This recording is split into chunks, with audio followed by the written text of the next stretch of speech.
Film School Slacker contains adult language and themes. Listener discretion is advised.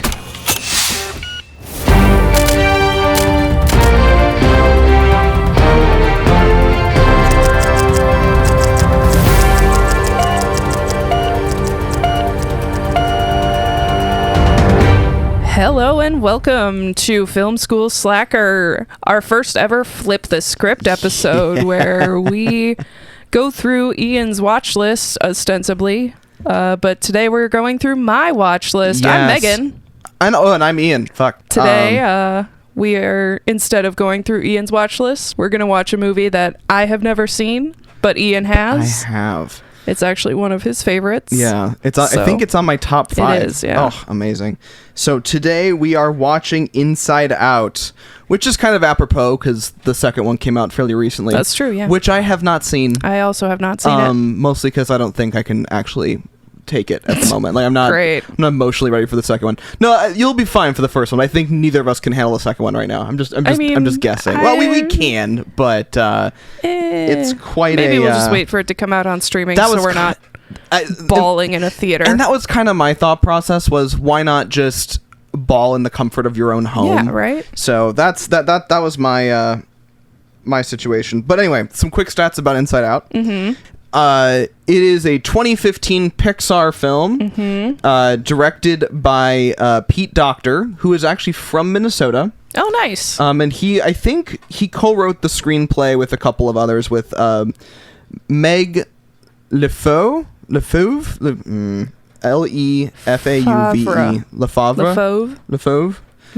and Josh Cooley. Okay.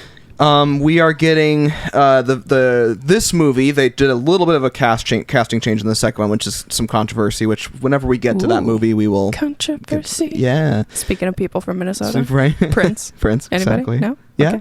Okay. Yeah. Oh, because Purple Rain's on the list too. Yeah, it is. Yeah, that'll be fun. Oh, that'll be a fun one. We've got the voices of Amy Poehler, Phyllis Smith, Richard Kind, Bill Hader, Lewis Black, Mindy Kaling, Caitlin Diaz, Diane Lane, and Kyle MacLachlan. Jesus Christ.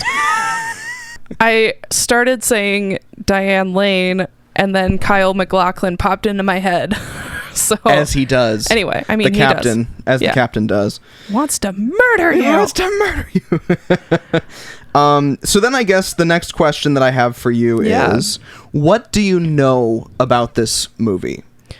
I know of plot and stuff. That there are the little avatars for the emotions in everyone's head, and this girl moves to a new school, and like emotions happen, and there's a thing with core memories, and there's a Bing Bong who dies. And it's sad, and there's emotions that I mean, like, none of those things are wrong necessarily. That's a very classic it seems to run some form of electricity. Well, you're not wrong. You're not wrong. But it's one of Philosophical Journal Film and Philosophy recognized Inside Out as one of the best animated films ever made. Jesus. It is truly one of my favorite. It's got a 98% on Rotten Tomatoes. Yeah, I believe it. Because it's one of those rare films where I feel like audiences got a lot out of it and were pulled into a pretty deep story concept. Yeah. Without feeling like they were being talked down to. Nice. And also critics loved it because it was pretty deep. Like, it just kind of did a good job of doing all of those things. And I think that's pretty cool. Like, I think that's straddling that line. Yeah, able to be kind of high concept and go be all things to all people. Whereas, I don't know if you've ever seen the movie Soul. No.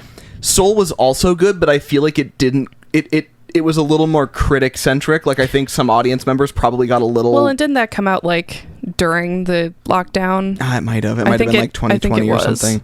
Yeah, I liked it. It was good, but like, it was like, this is a different level of being able to connect and get into your own brain, and it's an awesome script. And it was kind of when I realized how talented Pete Docter is. Okay. Because he's got quite a rap sheet. He actually runs Pixar now. Like he's the guy in charge now. Wow. But he was the director. Let's see. Let me look at a little bit of his info. He was was a writer on Toy Story. Oh, he wow. was storyboarder for A Bug's Life. He was the story for Toy Story 2 for writing. Yeah. He was the director and original story concept for Monsters, Inc. Oh. He did additional voices of The Incredibles. He was the director of the English dub for Howl's Moving Castle when it came over. He was a producer on Ratatouille. He was the story writer and additional voice actor for WALL-E. He wrote and directed Up. Oh shit. He pretty much he produced Brave. He was a producer on basically So like 80% of the Pixar digitally animated movies he's basically been a part some of. sort of effect on. Yep. Fun fact, Toy Story was actually the first movie I ever saw in theaters. That makes sense because that would have been around It was 95, 96. Let me look. 95. Yep. 95. Yeah, I was like 3. The thing that really cracks me up about it is I remember at the time being like, this is so weird because it's not real, but it looks real. And now you look back at it and you're like, that looks like ass. Man, we've come a long way. Yeah, and I could go on a huge tangent about Pixar and like what they contribute beyond their films. Because the thing that a lot of people don't realize about Pixar is they also are a software development company. Jesus Christ. And they built a system called RenderMan. And it is the photoreal 3D rendering pipeline used by almost every major post-production house, except, you'll love this, for Walt Disney Animation.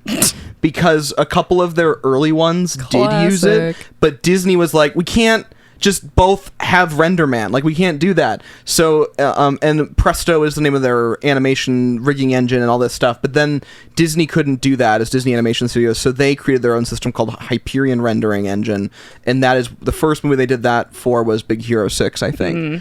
Okay. And it's actually has its own set of things that are really cool. But RenderMan as a pipeline is the de facto standard for a lot of post-production houses. And so Pixar has this amazing storytelling department because I really do think they have a unique and interesting brand for storytelling. Yeah. Well, and they have like the 23 story writing rules that they've put out there in the universe. And as a writer, you know, I've come across them time and time again. I just haven't devoted all that much memory to them. That's fair. Well, you can look them up if you need it. That's true. So to me, I always feel like Pixar is a company that is, I almost would say like this sounds maybe not quite right. I almost said like activist studio, but they're like more of I think that they're like a research film studio. They're not just a place that does things, they contribute it's like to the wider world. It's like a research lab. Yeah, and they basically just try to push the boundary in some technical form every time they make a new picture. Which is a really cool way to go about that. Yeah. Yeah, like we're not, and it's kind of, I mean, I feel like Aaron would appreciate it. Yeah. Just because he's very much like, okay, let's figure out how we can do this better and this better and this better, and then, you know, we're not just gonna do this the way we always do, just churn out because content. that's the way we've always done it. We're gonna do this because, you know, XYZ reason. Which is, and that's just why I've always been a big fan of Pixar, because they have a DNA, a core DNA to their own things they produce from a narrative and, you know, final production. Yeah. But every single thing they do is kind of developing and pushing the boundaries for themselves and also pushing the boundaries for others, but not just in a competitive way, but in a way that they're actually trying to advance the whole industry. This is how I see it. Like, that might not be actually as accurate as I think it is, but that's how it feels. You know. And so anyway, so I've just always been a big fan of their work. I have never seen Cars 2. I'm sorry. Like, there's some movies that I don't watch of theirs because I've never... I don't think I've even ever seen Cars. You know... I might have seen, like, bits and pieces of it. Sure. Because my younger siblings were... Fixated? I mean, not fixated, but, like, they were of the age when that movie came out. So, sure.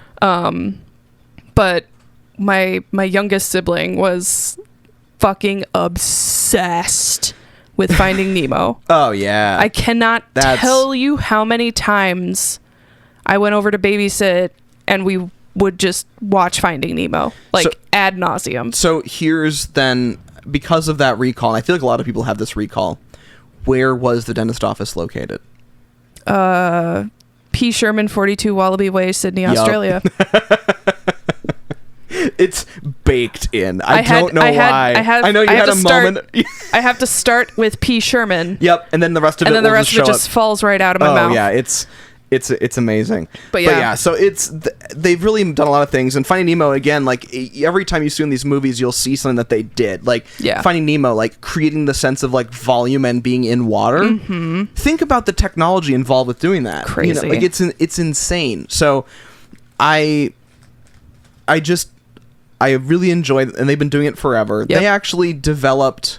Sorry, I'm gonna get off my bullshit in a second. The other thing they developed was they originally developed computer hardware too. Pixar computers were a thing.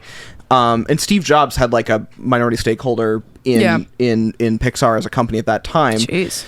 But they built when Walt Disney Animation went from fully analog film optical print style animation to hybrid digital, Pixar created all the workstations. Jesus. And like when they started, like I think The Little Mermaid, like everything from like The Little Mermaid on was basically built on a piece of hardware and software partially designed by Pixar. Oh shit. So they are everywhere.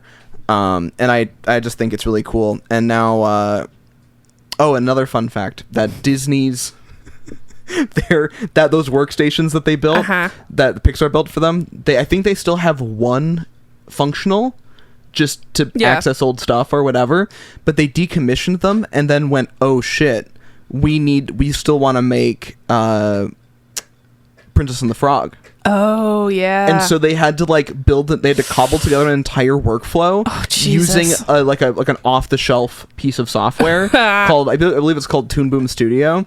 And it's like a pretty well-known animation platform, and they like had to deploy that out and like animate that one movie on a different platform before they switched fully over into 3D modeling. I do miss the I know. The hand-drawn I do want aspect. them to.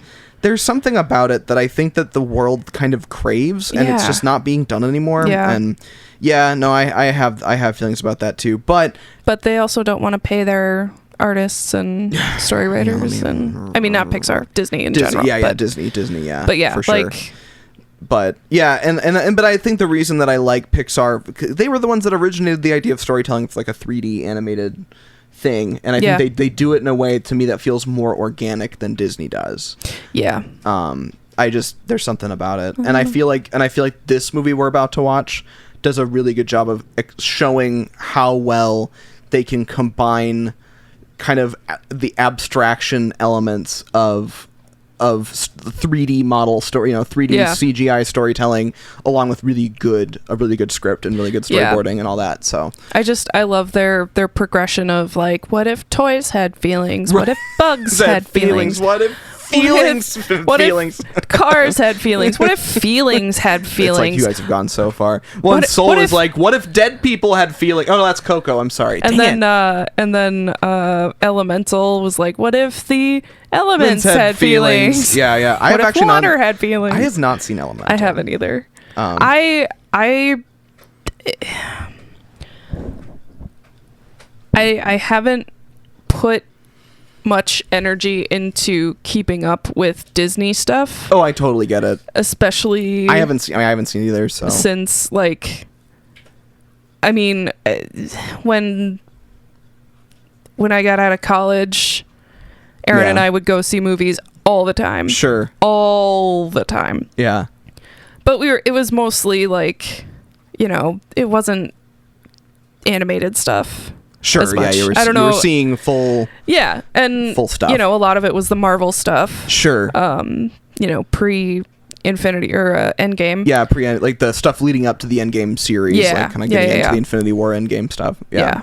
So, I mean, and we would, Jesus Christ, we went to the movies a lot. So, anyway. Yeah. Just I remember why. Because kids would be in those shows. Would be in those showings. Right, it would be annoying. And I mean, kids are fine. They're reality I have to deal with, but like, they're not. And it's understandable if they're in those movies, right. But yeah, no, and that's my thing is I usually saw these movies not when they were in theater. Yeah. Typically, back when I had the Disney podcast, I would sometimes go to see them. Yeah. But it wasn't as common as other stuff. So. Right. No, absolutely.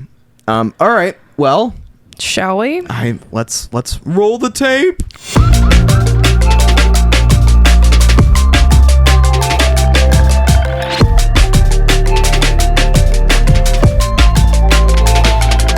Okay, well, I'm not sobbing. Not anymore. I'm kidding. I got a little misty. Yeah, you get me. I guess I should have been more clear. Like, you don't openly weep, but you get feelings. There were enough. feelings. I had feelings. It hit me right in the feelings. Yeah. Which is, I mean, it's not difficult for a Pixar movie to do. Right. Like they're pretty good at it. The first movie I like openly wept at was Toy Story 3. Yeah, and that's because I was in a similar situation to Andy. Yep. Like about to go off to college, and like, you know. Yeah. I had grown up with the movies, and the movies were reflecting where I was at. Yeah. And I think to a similar degree, I was living in Chicago when I first watched this movie. Oh, okay. Yeah. So that's why it had a special spot for me. Like, oh. Yeah, like, oh no. I liked it. God damn it. I mean, it's a Pixar movie. I wasn't going into it. Yeah. I wasn't going into it expecting to not like it. Right. My notes are much less unhinged than yours are. That's fair. My first note is babies are potatoes even when digitally rendered. Truly, I don't like it. Like, I understand why it's narratively there, but I don't like it. Just I love Bill Hader, even if his role is mostly screaming. Right. So I don't know if you followed this, but with the second movie, they recast half the emotions. They did. And it was a whole hullabaloo because it was over wages. Really? Yeah, it was kind of, I don't know obviously I don't know the whole story. Yeah. But Bill Hader, Mindy Kaling, and Louis Black? Louis Black. Oh no.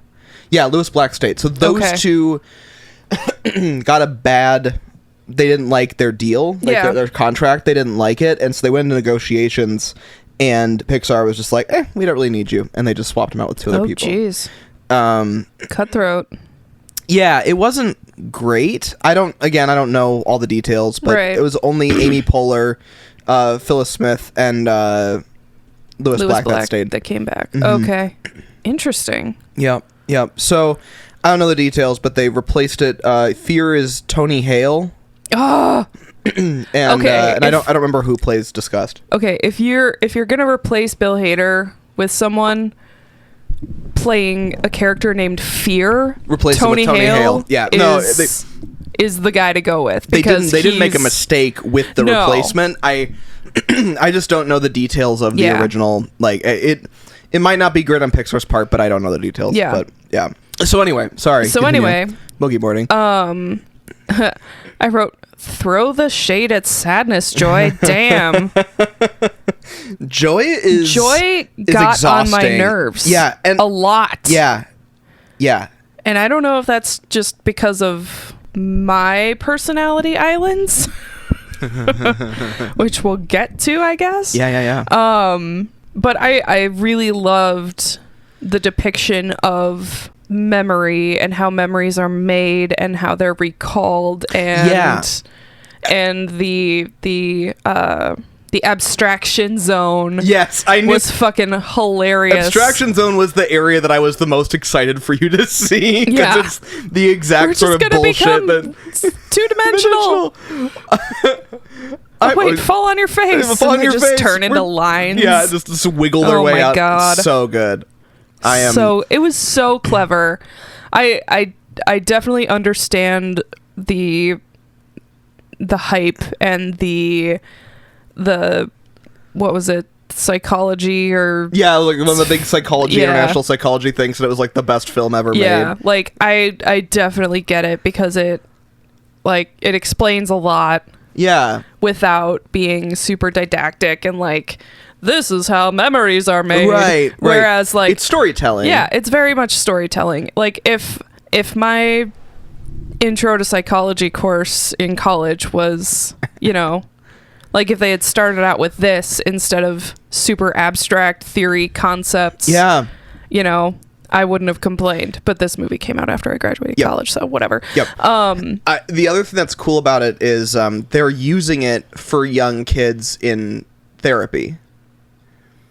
Like, oh shit. Like they'll have like a lot of like child psychologists will have the characters as figures. Oh shit. And they can be like, well, who do you think's at the console? Yeah. Oh my god. Yeah. That didn't even occur to me that would be a thing that it works. Shrinks would do. Yeah. It's connected enough that a young person can understand the story at a very literal, linear level.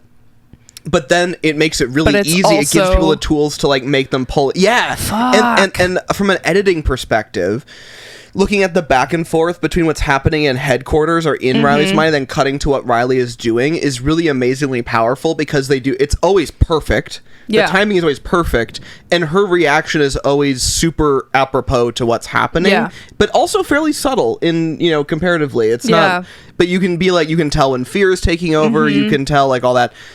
You want to know the first one that I started to have feelings? What? When the first time I watched it, it was the scene where it all goes to hell, right? So she's talking, and then all of the core memories fall out, and she's standing there in the room, and then she just like they all fall out, all the islands light up. She just has this blank face. Blank. And as a person who's dealt with like depression, clinical depression, I was like, whoa, that's real o'clock. I wrote down Riley, quote unquote, I just forgot my entire personality, Anderson. Right.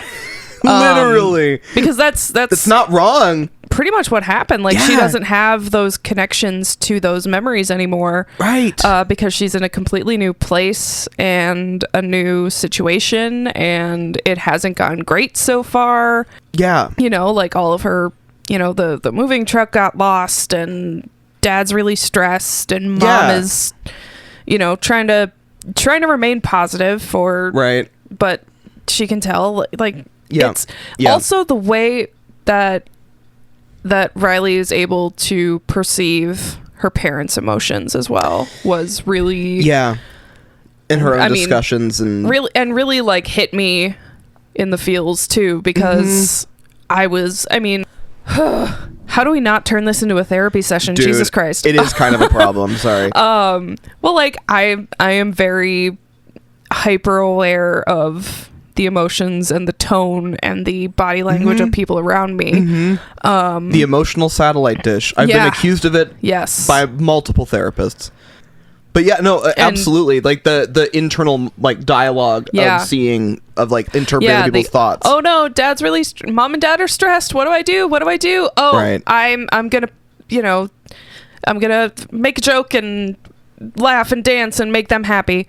And then I wrote, God damn it, sadness is super relatable. Right? Again, like a very likable character in a lot of ways, because there's so much that you can connect to, and not always the part that you're proud of yourself, but it's there. Yeah. Sorry, continue. And Joy is this super excited, no bad vibes type kind A of toxic she's personified toxic positivity. Yeah. And that immediately just made me not like her. Totally. Especially upon multiple watchings, like rewatchings of this movie, every time I like Joy less. Yeah. At one point I put in my notes, is Joy on cocaine?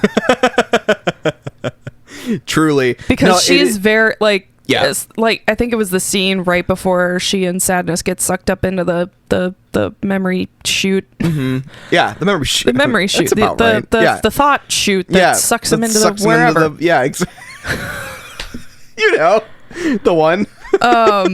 She's just like bouncing around and super excited. I was just like, I'm no, like, I know. Okay, you need to take a step back. I had the same thought about it, and it's funny because I've watched it with different people, and different people always associate strongly with different emotions. Interesting. Like some people will be like, oh, why is Sadness doing that? Other people will be like, oh god, Joy is really a pain in the ass. Sucks. You know, and for me, I tend to be a person that lives between them. Like I get frustrated with both of them.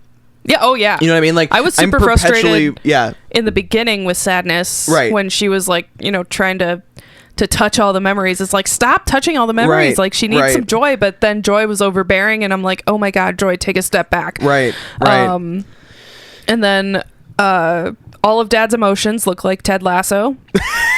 That's because every Pixar dad looks like Ted Lasso. Yeah, pretty much. They all have the Selekian, Tom Selekian mustache, except for Mr. Incredible.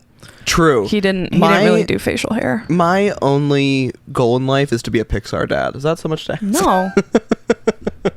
Just, you gotta work on your Ted Lasso look then. That's true. Yeah, I gotta grow out your hair, figure out the whole stash situation. I don't want to deal with that. Never mind. I'm backing off.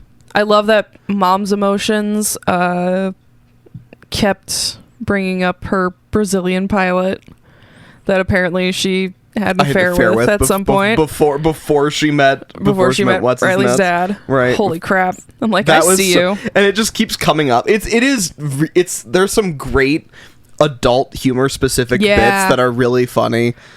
I wrote down, I blow a mean nose, and I'm like, again, is that a cocaine reference? I mean, Bing Bong. Bing Bong is probably also doing cocaine. I mean, yes, yeah, totally. When when was that shit? I should have written it down. I wrote down a quote from Monty Python. It's like, on second thought, let's not go there. 'Tis a silly place. 'Tis a silly place. I think that was when they were going into the imagination land. Yes. 'Tis a silly place. 'Tis a silly place. Oh my god. This Foley artist earned their freaking paycheck with the balloons, especially. Oh my god! I cannot imagine how much of a pain in the ass it was. I think that one of the things, and this is like a very like philosophical component of this film for me that I find interesting is, did you notice that there's never an antagonist? Yeah. Like person, like you could see that sequence happening where they wake up Jangles, right? Like you could see the clown waking up thing being the scary thing. Yeah. He never wakes up. They have to wake him up because they know they can use him for something. They don't fall for like the base level, like the subconscious is a thing and we're terrified of the stuff. Like we're gonna utilize it to our advantage. Yeah. And they never create a bad guy inside of Riley's head. Yeah. I just think that's a very interesting... There's not, like, the memories weren't stolen by, the bad emotion. Exactly. I said, that's some flawed logic, Anger. Oh, wait. Because he's like, all of our happy memories were in Minnesota, so we're going back to Minnesota. We're going to run away. And I'm like, but how are you going to create new happy memories without Joy there? Right, like, you have to have at least her there to do it. And then I wrote, oh my god, Joy is feeling sadness. What if the feelings had feelings? Yeah. And then my note for the end of the movie, where Joy and Sadness get back to the headquarters, and Joy is kind of letting Sadness do her things. I'm like, oh, it's almost like we need Sadness in order to function normally, and we almost like we need to process our emotions instead of bottling them up and not letting them do anything. Yup. Whoa. And I like the, I think that everyone goes through a point in their lives where they realize that they're trying to let what they think is good or positive, joy, like take over, run the show, yeah. and hopefully, you know, like, well, if we do that and we find the positive spin, nothing bad will happen, and it's all good all the time, and that's not realistic. How life works. Right. And so seeing that portrayed in this very organic way, and like Joy realizing that she needs to step aside sometimes and operate, you know, in harmony with the other emotions that are in headquarters. They're there for a reason. So everyone needs to be doing something to help, and she just never understood why sadness was there. Yeah. And so and I feel like a lot of people probably feel the same way. It's the for me at the time, because I was more on my my mental health journey than I am now. I'm in a different place at this point. Yeah. But at the time, it was interesting. One of the things I took away was I would rather feel sad than feel nothing. Yeah. I feel that. You know, like that was a thing that I realized at some point. I'm like, whoa, sadness hurts. Like, it doesn't feel good. It doesn't feel good, but it doesn't. It does feel. Yeah. And ultimately, as long as I'm feeling, I know that you're feeling alive, and you're probably gonna get through it. Yeah. If you're feeling it, you're gonna probably get through it, and that's the part that one of the big kind of moments with it was that. Was the whoa moment. Was that whoa moment? Yeah.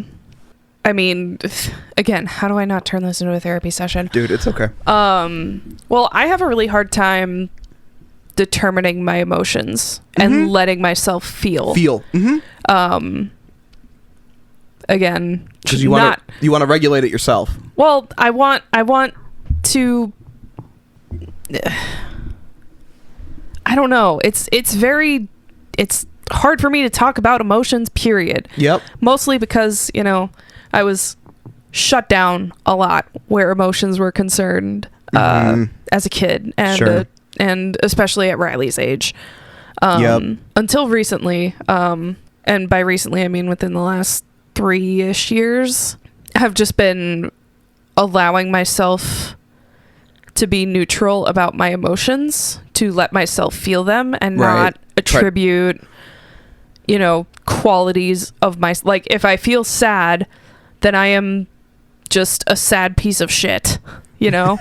Or if I'm or if I'm angry, I have to bottle it up because it'll make the people around me angry. Right. It's you have to dissociate the emotions from your being and your worth. Yeah. I can't attribute my emotions to my core beliefs about myself, like, right? You know, does that make sense? Yeah. No, I understand. No, like I can't. Yep. I have to let myself feel things in order to get through things. Yeah. And that was a really hard lesson for me to learn. No, that's having been so emotionally. Yep. Stunted. Right. For so long. And as a person, I've always, for one reason or another, I don't actually know exactly why, and I don't think I've had a therapist that's ever figured it out either. Mm-hmm. I tend to minimize my emotions because I feel like they don't have value. Yep. And I'm more likely to allow another person's emotions to run the room. Okay. And it's still a thing I deal with. If somebody's in a bad mood and I'm in the same room, I know immediately. I'm sure you do too.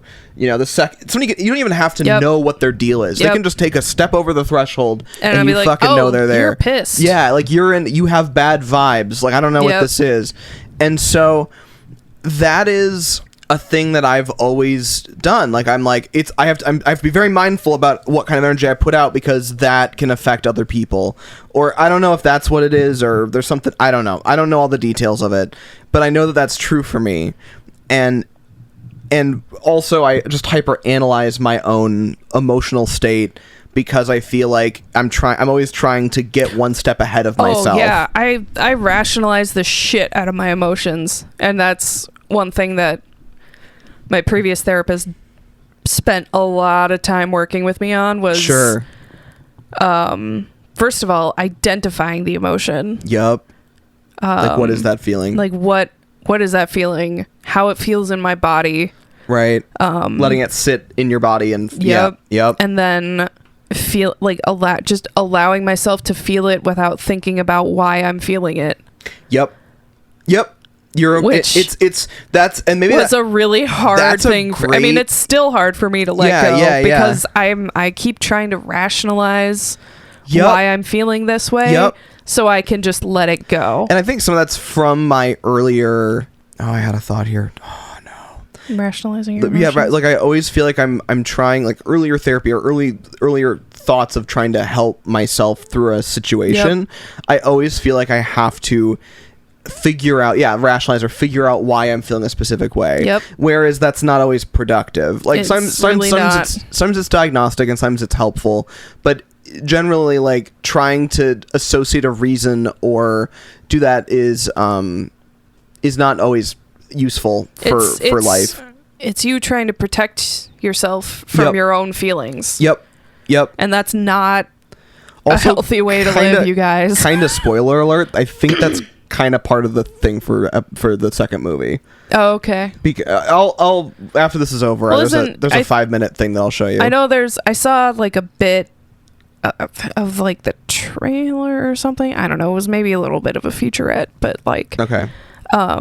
Like I know that anxiety kind of takes over control of the board, and jealousy comes in, who's played by Ayo Edebiri, who's amazing. Envy is the name of the character. Envy. Sorry, not jealousy. Envy. But I mean, but they play together. Potato. Yeah. Also, Ayo Edebiri is fucking great, and another reason why you should watch The Bear. But whatever, I'm not gonna harp on it. But yeah, just like Molly Ringwald's in it too, isn't she? Are you shitting me? It's the end of like season 1 apparently. I did a deep dive on Molly Ringwald while I was editing. On The Bear? Yeah. She shows up in The Bear. I don't know. I don't have the context. The Bear. But anyway. Well, now I'm gonna have to look that up. Whatever. We'll get there. We'll get there. Yeah. But yeah, I thoroughly enjoyed this, and now I need to schedule a therapy session because I have a lot of work to do, you guys. Yeah. So I kind of want to talk about the like, what do you think of the animation style? I don't know if it was obviously it was on purpose, but some of the emotions at certain points they looked fuzzy. They are fuzzy. Yeah, it's little stuffed animal fuzzies. It's actually not. It was weird. There's a couple of spots where it's close up on Joy, and I did see this in the movie theater, so it looks different on the big screen. It's actually like more like a energy cloud. Oh, like she's not it's sort of like part of her is sort of like she's not a defined object. She sort of like comes into being as you get closer to her, sort of energy. Yeah, and that seems to be sort of the way they portrayed the emotions in general. It's interesting because like the workers, like the brain work, the mind workers, God, I loved them. They were so great. Freaking Paula Poundstone. Yeah, I like. There's multiple people that have been featured on National Public Radio who have ended up in Pixar movies. I mean, how do you not? Right. Their audition tape is aired every literally that is literally what happened with The Incredibles. So Violet is played by Sarah Vowell, and they listened to her doing a dramatic reading of something on NPR. It was something with like a canon. It was just like her very deadpan style of whatever, and someone storyboarded it. I love it. at NPR. Perfect. And they're like, she needs to be Violet, and then Brad Bird was like, yes, and they called her and she did it. Yeah, it was great. Good for her. Yeah. But anyway, yeah, I liked the style. I liked its sort of I like how colorful everything is. Yeah. Even Sadness has this really lovely blue. Yeah, it's a pretty blue, and the way that it illuminates from the memories has a really nice color to it. And in fact, I find Joy's color the most boring, to be honest. Yellow. Yeah, like that kind of sunshine yellow. I mean, it's proper for her. Yeah. But like all the other colors you see in there are like, wow, these look really pretty. Yeah. It's like that. You love it. It's almost like you want to see the tapestry of colors. Like that's kind of like the full experience is to see all of it. The inside, like the set, if you will, of headquarters. Yeah. When we first got a look at it, like it felt a little bit Seussian to me. Yes, the whole, but with like a Pixar twist. Yes.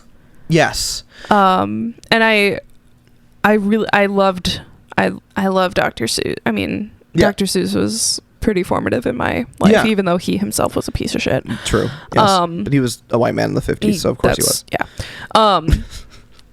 So yeah, I was like immediately, in it, because I mean, the story was very, very easy to get into, and then you have this set design that's a little playful, it's a little extra colorful, it's very and then you get the peek into mom's head where sadness is running the thing, and then dad's head where anger is running the thing. It's and even those headquarters sets, again, if you will, mom's is very like almost looks business like, which makes sense because she's the mom, and she has to keep shit together, keep shit running, like the house, and and then dad's is kind of a little more industrial looking, so maybe he's more into like businessy stuff, and his almost like kind engineering almost is the vibe I get. Almost had like a Dave and Buster's vibe, like it's sort of like industrial, like it made sense. Like it was interesting to see how that played out, and then at the end where they went into like other random side characters' heads. Oh my god, the cat one was the most accurate depiction of a cat I have ever seen. All of the emotions are just wandering around all over the place in headquarters until one walks on the console, walks and flings a random thing, and cats they get the zoomies out. Amazing. Like as the proud parent of 2 cats, that is accurate. But I liked going into those little brief little vignettes. Blips. And that's another thing where I liked it didn't beat you over the head with any of its concepts, but it definitely did a good job of being clear about what it thought of each one. Like I think that was to me it felt like a master class in not metaphor, metaphor, and not overstating the metaphor, and keeping it all together, and the metaphor moving everywhere from the metaphor continued across all of the mediums that you could. Like it was the audio made sense along with it. The audio is super well put together. The score felt everything about the movie, like from an audio standpoint, to me is gentle. Yes. Do you know what I mean? Like it could, like every little thing is soft. It's like obviously Joy is kind of aggressive, but like nothing is. I think that's part of the reason why they chose like circles and really rounded things and not organic, a lot of pointy stuff, and some fun jokes, and like I get that. Like all the sounds, very like fluid, yes, very organic. I think organic is what I liked. It has there's a system up there, and it feels clean and structured, but it's also very organic. It doesn't feel, it feels like it's its own unique pattern for this specific person. Like her mind is like this headquarters, and this brain that we're going, this mind that we're going through is unique unto itself. It is its own unique pattern of development. It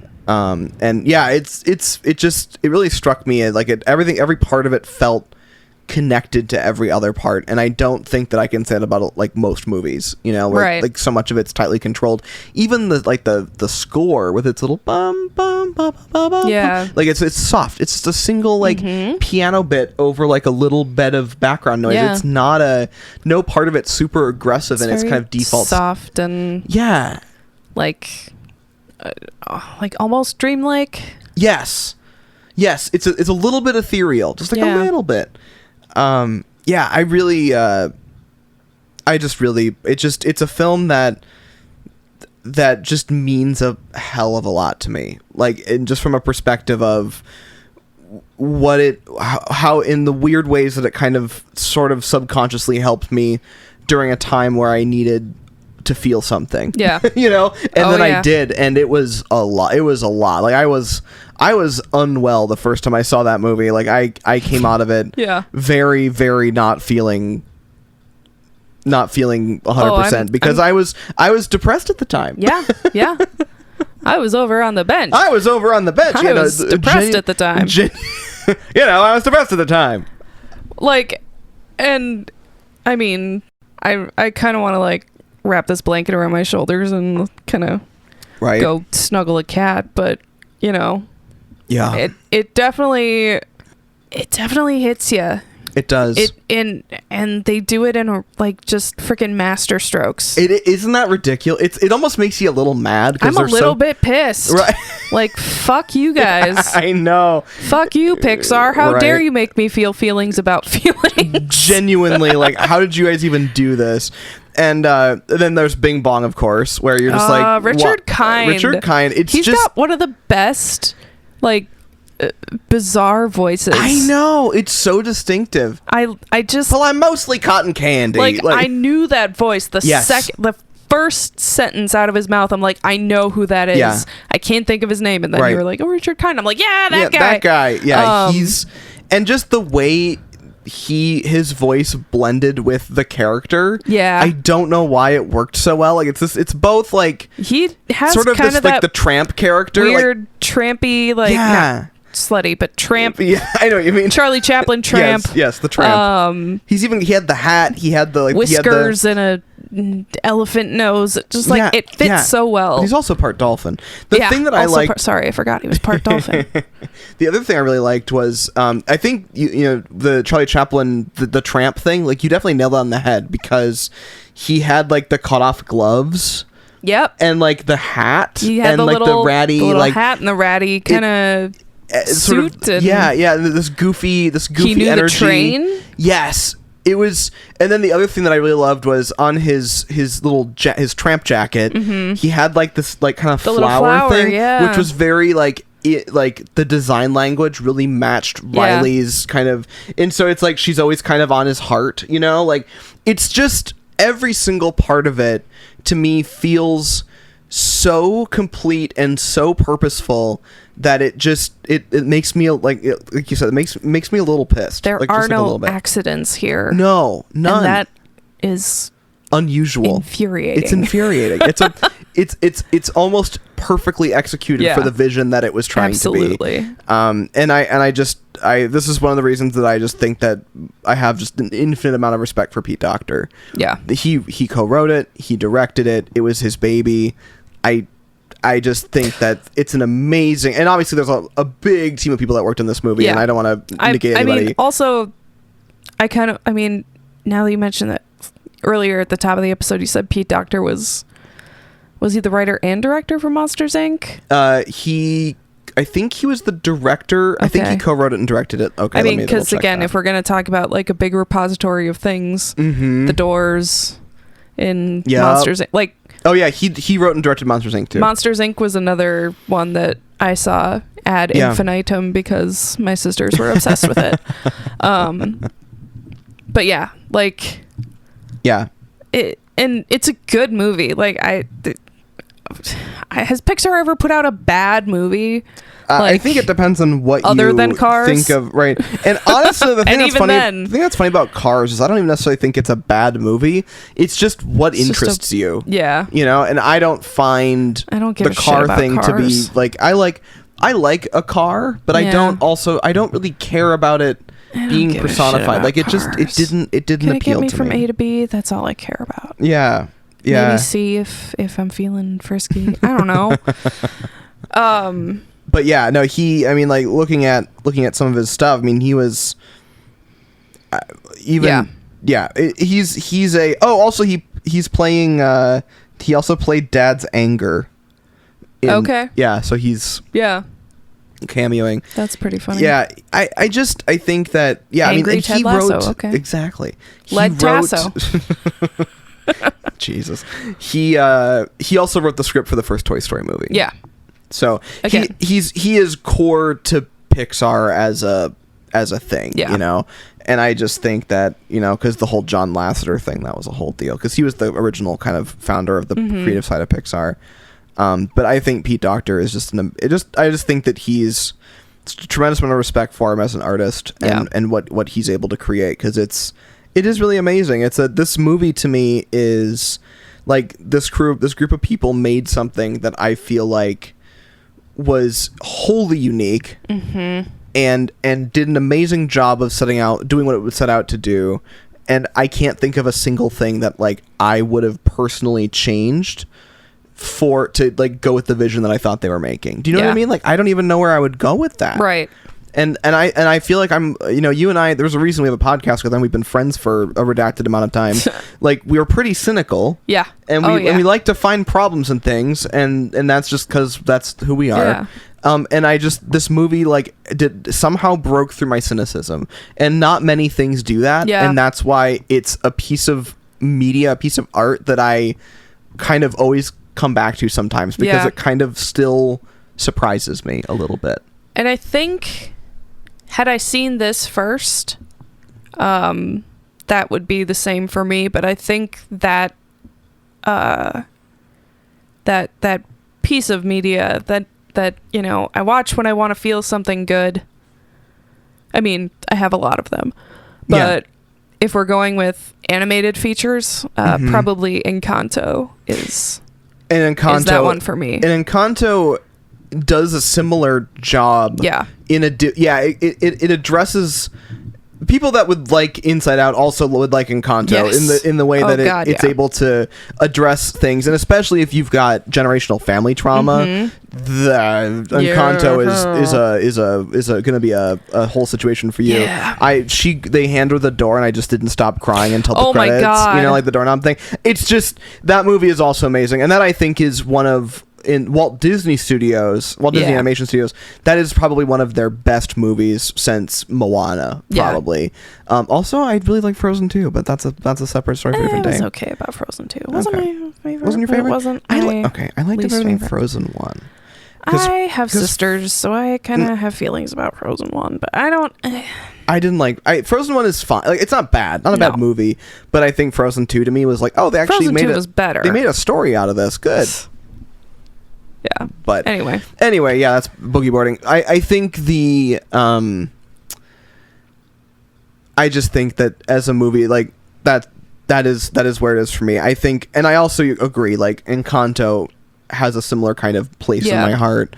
But like you said, like, I saw Inside Out first, so it's the one that that if I want to feel my feels, this is the one that gets me way harder. I made the mistake, or I don't know if it was a mistake, but I watched Encanto after a pretty intense therapy session one time. I was a mess at the end. I was not okay. Yeah. But maybe I'll have to add this one to my arsenal of need to feel something when I need to feel a little bit happy. And like get a good. Can we just rate this one 5 stars across the board? Because I don't think there's really any weak spot. You know, I was thinking about that. I'll pull it up, and we can do the rigmarole of talking through. But I think that we both know kind of where this is gonna sit.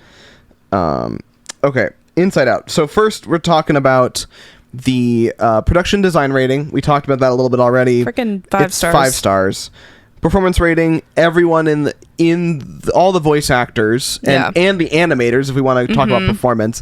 I think everything felt like, from an acting standpoint, everyone was perfectly on point. Everything was delivered exactly how you'd expect. Every actor cast really well with the way that it worked with the story. And like, you can just think about any moment of any one of those characters. It's like, Bill Hader being like, Bill Hader, just like getting punched. I can literally see Bill Hader doing the fear character, like, I know, in the studio. And you got Lewis Black going, "You want this, old man?" Which, it's so perfect. And Lewis Black is like a famously angry dude. Yeah, exactly. It just works. Like, who I mean, Mindy Kaling, fine, sure, whatever. Yeah. I wasn't.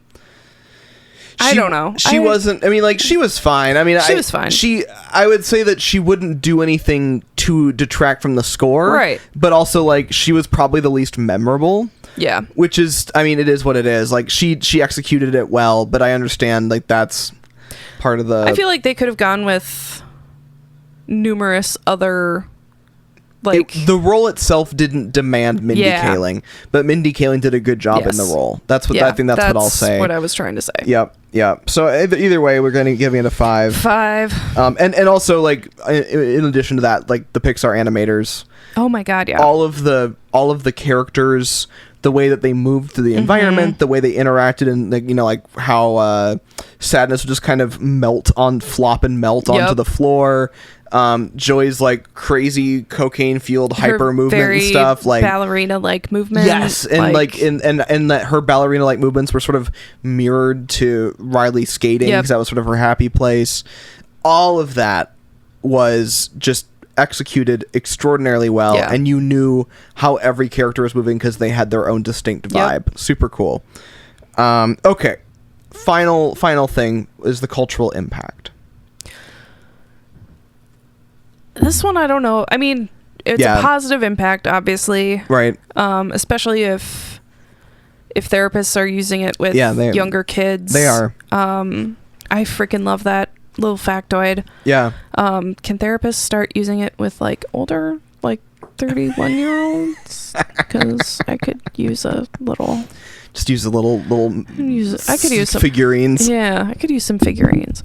But yeah, I definitely think, and it just, the way we talk about mental health as a culture, as a society, has come leaps and bounds from even 2015, and even then it was still leaps and bounds better than it was in the 90s and the 80s and previous generations. Yeah, absolutely. So this, I that's Grandma Ray. Sorry.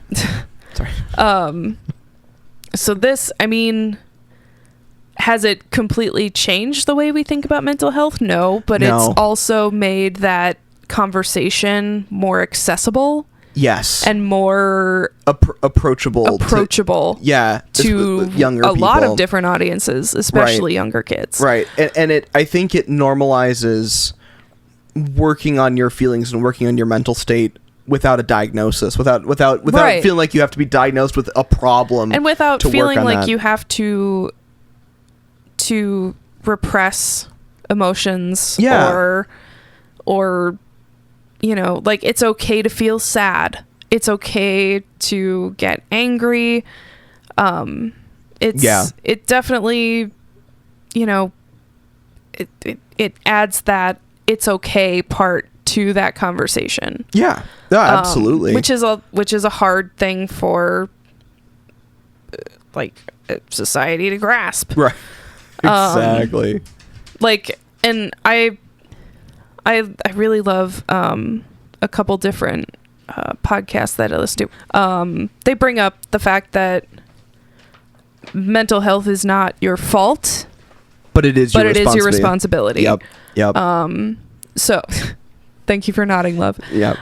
So Aaron's in. And, like, it is your responsibility to, you know, take in the message that it's okay to feel your feelings. Yes. And it's okay to reach out for help. Yes. Because I think that was another part of Riley's journey, was letting herself show her emotions to her parents. Yes. And not just showing joy. Help her. And that little moment where the mom was just like, at first, where she's like, "We're just so glad you're always happy." Yeah. And it wasn't and so she felt like she had to be that way. Yep. And she didn't, and the mom didn't mean it. No, and she didn't. It's a great example of how parenting can affect, can fuck you up. Right. And also, and this is a thing that's a real struggle in my life, that, it's okay. Your parents will impact your psyche. Yeah. And it's not because they're being malicious. And in this case specifically, like, this is a good example of, like, they're not trying to be malicious. Yeah. But it has an impact that you're not But they expecting. are sending that subliminal almost message. Yes. That you need, like, it's her understanding that things get better when she is a goofball. Right. When she is showing how happy she is. So when she's not feeling that happiness, it becomes really, really difficult. I mean, she just shuts down. Yep. She can't show it, and her other emotions come out. It's it's I can't even. So here's the other thing too, and this is one that also got me, and because I was watching it not only while I was like having some depression moments, but also like it was during a transition in my life. Like I was going from being a student, or like from being a kid, living with my family, and I was now living. I've been away from home for a couple of years, but it was still kind of fresh. Yeah. And one of the things that got me was one of the realest things that they portrayed was at some point during your life, especially in your adolescence or when you're growing up and kind of becoming your final self, all of the islands that drive your life are gonna crumble and change and it's almost like they kind of gotta crumble before you can build them back in the way that's going to be useful. And that's okay. Don't try to do everything you can like Joy does to hold on and try to make things like the way they were, because you're just going to find yourself in a world of hurt. You have to let that happen and find your way through. And that's what processing emotions is.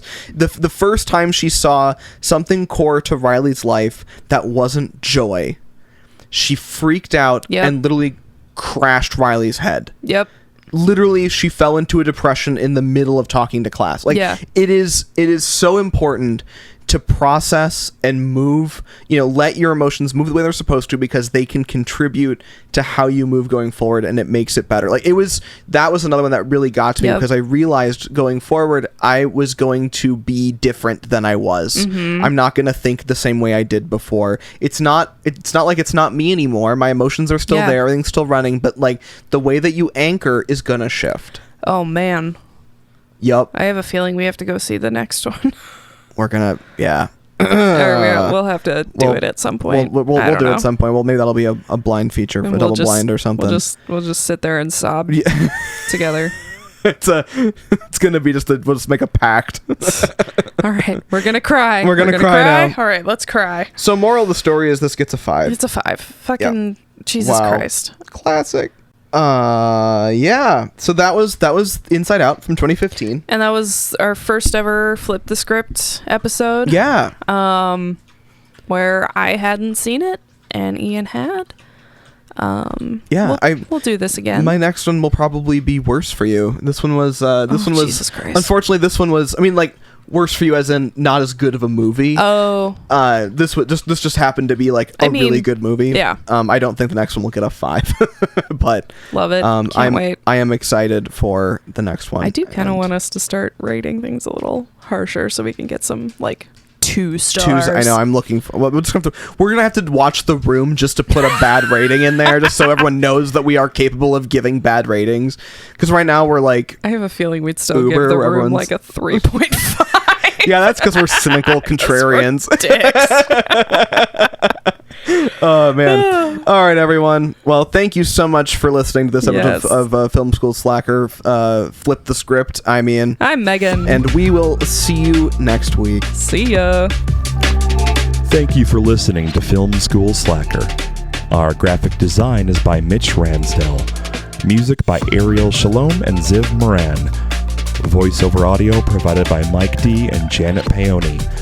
Learn more at filmschoolslacker.com.